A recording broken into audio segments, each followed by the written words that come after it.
تا نه اور چاته ورکول.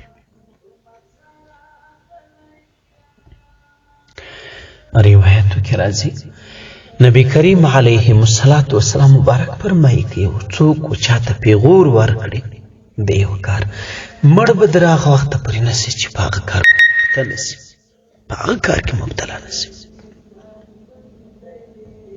همدارنګه روایتو کې راځي الله رب العزت رب العالمین خالق لا یزال چې انسان رانسي د خولې په الفاظو په استعمال باندې غټې خبرې مه کوه.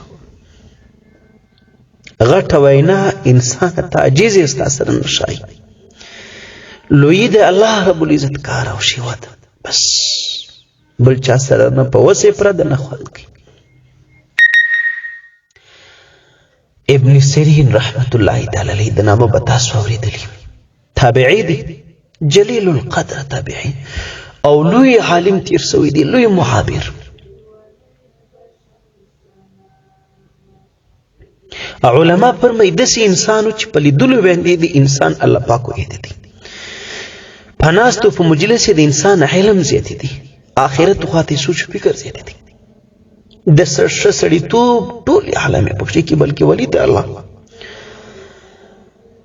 دی وایي زما څه په ژوند کې یوه غلطي وسوه، مات یو چاته د مسکنت پیغور ورکړي، ښه مال و دولت یې درلودی، وایي الله پاک په مسکنت کې را ګرفتاره کړم.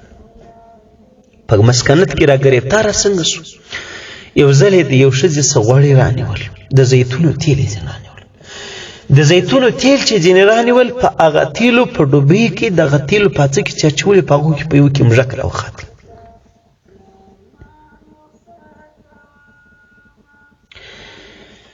نو د ده دا سوچ شو چې یاره د دې مژک اثرات کېدلی سي دا په ټولو غوړي کې اچول سوی، په همدې کې به دې ډبه کې پیښ سوي، نو دا د دې اثرات به ټولو ته لوېدلي، ټولو ته به د دې اثرات رسېدلي. په لحاظه ما لپاره پکار ده چې ټول غوړي توکم، ځای کړم چې بل ته ور نه کړم چې بل ته نقصان او تاوان ورسېږي. زموږ خلک نن څه کوي؟ بزرګان دې ته رامخته خلک ورته ویلې چې خدای دې کور شاد که نیکبخته دا یو ډوبۍ تو کړه، نور ډوبیان مال دې ټول ځای کېږي.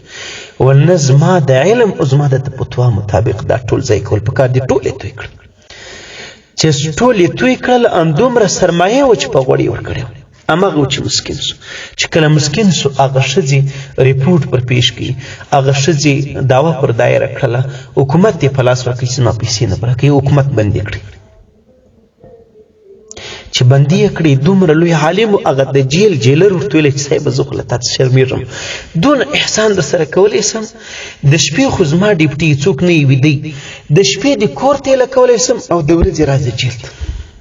ده ورته ویل نه صاحبه دا خو ما لپاره ناروا د حرامه د خیانت دی، ځکه حکومت زه د دواړو ټیمو څه بندي کړی په جیل کې بند.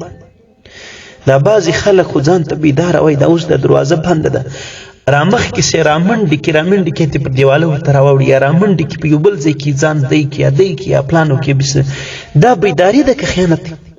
ته د خپل ګریوانه زه په خپل یو څه ناڅه فتوا مو اخلم. نو علما نور مشور ودرلته مشور عزیزانو هغه و چې آخر ته په جیل کې دواړه ټیمونه تېر سو. په دې کې وه چې نکه عجیبه پیښه بله وسوله.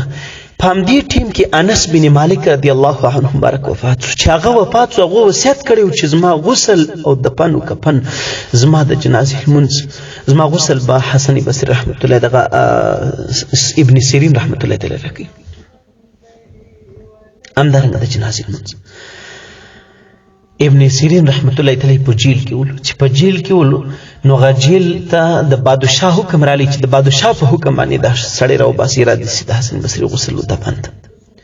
ده ورته ویلې چې زه د بادشاه د وجې نه یم بندي، زه د هغه زنانې له وجې بندي یم، بادشاه پر خپل حکم باندې ما کتابي نسیله کولی، دا د بادشاه په کار نه دي، زه دغه وجې بندي نه یم.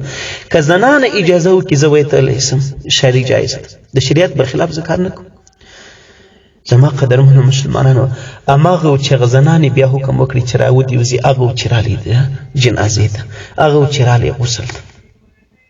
د انس بن مالک رضی الله عنه مبارک هغه دور ته انسان وګوري انسان حیران پاتې شي او دی لوی عالم ته وګوري او اصل هدف او غرض او مقصد په دې ټوله کې زموږ طعنه ده. دی وایي ما په ټول ژوند کې یو مسکین ته پیغور د مسکینۍ ورکړې، زه په خپله په مسکینۍ کې در دغه حاله پورې مسکین و غریب سوم چې د ښځې په پور کې بندي سو، د ښځې پوره وړی سو. الله ته هیڅ نه ده ګرانه، خوله سه مشوره وی ورونو، چاته تانه مه ورکوئ. نبي کریم علیه السلام مبارک فرمایي یو څوک چې چاته تانه او پیغور ورکړي تر هغه وخته پورې به مړ ته نه سي تر څو چې په هماغه کار کې ته مبتلا سوی.